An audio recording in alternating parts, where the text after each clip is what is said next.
Hey, what's up, everybody? This is Charles Advancement. Welcome you guys to another episode of the DREAMERSPRO show, where we cover everything from sports, hot topics, classic debates, entertainment. I want to give you guys a fresh perspective on things and I always see them.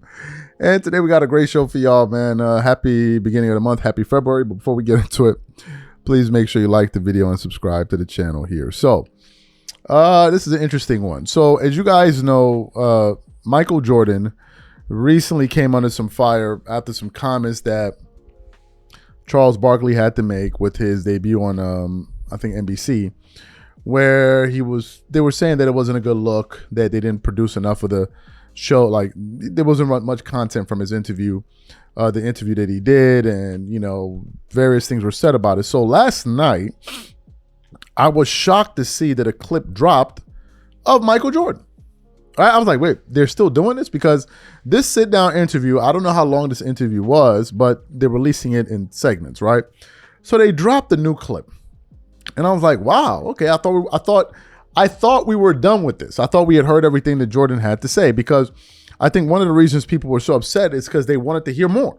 And they're like, this is not enough. So when we found out that there's more content, I'm like, oh, people like me immediately clicked on it. So when I clicked on the video, it turned out that Michael Jordan was talking about playing in hostile arenas. And they dropped the clip on the day the Lakers were playing the Knicks. And in the clip, I think it was Mike Tirico that was asking him, he was asking him what it was like going into hostile environments, like when he used to play in the Garden and other arenas. And as Michael Jordan was talking about it, and you're listening to him talk, you could really, it became so clear the mentality players from his era had versus players from today.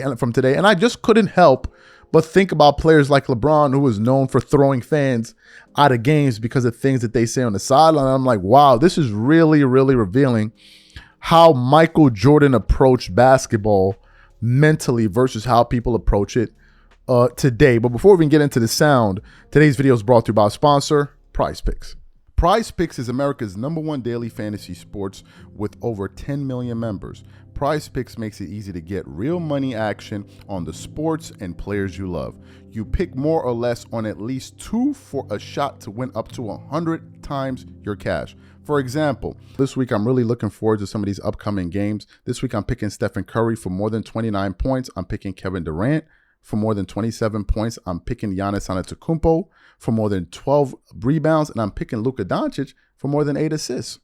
If you're like me and you like to play it safe, you'll love Prize Picks' new feature, Flex Plays. It's the safest way to play. You can still cash out even if your lineup isn't perfect. Plus, you can double your money even if one of your picks doesn't hit. On top of this, Prize Picks puts their members first, so all withdrawals are fast, safe, and secure. When my picks hit, I can get my money as quick as in 15 minutes. So download the Prize Picks app today and use code CLNS to get $50 instantly when you play $5. That's code CLNS on Prize Picks to get $50 instantly when you play $5. You don't even need to win to receive the $50 bonus. It's guaranteed.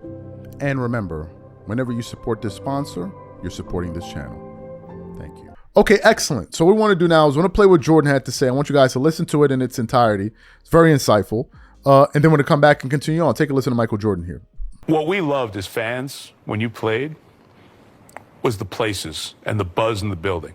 And there was nothing like Madison Square Garden when you played there. Oh, wow. So can you talk about what it's like for a star player to go into a place like that where you know everybody is waiting to see you be special? Well, I've always considered Madison Square Garden the mecca of basketball, right? You know, the knowledge of basketball, the way that people, perceive basketball. And they're hard workers. And the New York Knicks teams always seem to play hard for their fan base. And the fans knew it, too. And if they didn't, the fans let them know that, right? But they also let you know it, too. I go in there with the notion that I know it's not hostile. It's just it's more of the awareness that they're gonna cheer for the team and they do everything to get you off of your game. It wasn't hostile towards you? No, it was never hostile towards me. It was more motivating and trying to get me off my game. Right. And look, once I'm in a game, once the ball goes up, I never even hear the fans. You know, if the fans ever can affect, or I can hear the fans, that means I'm not focused on what I should be doing, which is playing the game of basketball. So you right? truly blocked it out? I get into the game. My opponent becomes more the focal point. The fans are fans. Now, you get to a free throw line and you have a pause, and I see Spike over there. Hey, sit down. You're not playing. You know, those types of scenarios happen quite often, right? But in the mix of the game, when tension is always happening, that's when, you know, I get tunnel vision, right? What they're doing is trying to distract you. I take it as a challenge. You know what? I'm gonna keep you quiet for a while. I'm gonna show how all that stuff that you're saying doesn't affect what I'm doing on the basketball court. The only way you can affect what I'm doing is to put on some shorts and come out here, right?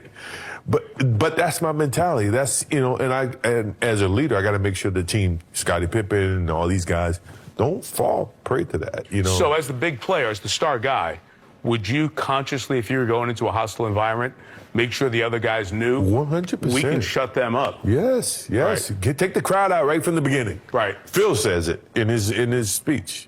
Or he played in New York. Let's take the crowd out. Coming from Phil. You know, I was a mouthpiece. Me and Scottie, we were a mouthpiece of Phil, you know, in those situations. So we would go into New York City. I was never afraid of playing in New York City.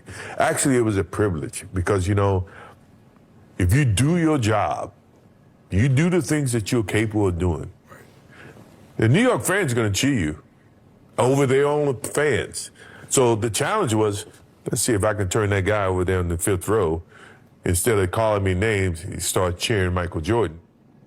So what's your advice going into the Garden, or where you know it's going to be a different juice in the building and it's a big game for your team? What would you tell a star player about handling that night? Be you. Mm-hmm. Be you. You are you 365 days of the year. Right. What they're trying to get you to do is not be you. And to me, that is a challenge for a young kid. But it's a privilege. It's an honor. If they're coming in and they're yelling at you, you are an impactful player. Right. That means if they feel like they can take you out of your game, then they have a better chance of winning. So if I'm talking to the young kids of today, is that, you know, if you are an impactful player to your team, shut them up. Go out there and be you. If you be you, then they can't say anything. But if you're not you, they win. Excellent. So you heard what Jordan had to say. Listening to Jordan, it seems like as he's explaining things, it makes more sense and resonates to people like me. Let's go through some of the examples he gave. First one, he was like, when I'm in the game, I'm too focused on what's going on in the game to be bothered by hecklers. I'm too focused for that. And it made me think of something, and we want to show it to you. It reminded me of a time when Kobe Bryant was in the playoffs. And he came back to the bench. And Chris Rock was sitting next to Kobe Bryant, talking to him, maybe cracking jokes in his ear and everything. And Kobe Bryant completely ignored him. The clip went around. He ignored him. And everyone was talking about it. For those of you who never saw this or don't remember it, I want to play this for you now, and I'm going to come back and we'll show you the footage, and we'll come back and continue on. Take a look at this footage here. You take a look, Chris Rock sitting right next to Kobe Bryant, shooting the breeze, funniest man in the world, telling jokes, and take a look at Kobe Bryant. I don't even hear you. I'm on a mission. And I'm not knocking everybody else, because if I was Kobe Bryant sitting there, I would have said something to Chris Rock. Matter of fact, coaches, players, everybody would have said something. This guy is a different breed. He's on a mission, and that's why he is challenging the all-time great. Excellent. So you saw the footage. There you can see Kobe Bryant tuning out Chris Rock. And he was sitting right next to him. He was so dialed in that nothing that was happening off of the court could interrupt his focus of what was taking place. Number one, Jordan also talked about how he understood the purpose of the hecklers. They're there to get you off your game. So the best way to shut them up is to perform. Perform. Simply perform. You don't need to talk. You don't need to interact with them. You don't need to do any of that. All you need to do is perform. And what we see time and time again is not only players getting fans thrown out of games. We see them like fighting with the fans. I mean, for goodness sakes, look at Kevin Durant. Kevin Durant is going into like he's throwing F-bombs and cursing at people and cursing them out and saying this and saying that and saying it. And the sense I get from a KD and these guys versus Kobe's and Jordan, it seems like they have a disdain for their fans. It seems like modern NBA players, like, they can't stand their fans. There's this kind of like energy that they give towards them. It's like it's almost like as if they hate them. Right? It's like they're so intolerant to fans and so quick to go off on them. And I'm like, bro, the reason that guy is sitting in that front row is part of the reason you get paid. But they don't view it that way. They view it as, you come here, watch the game, shut up.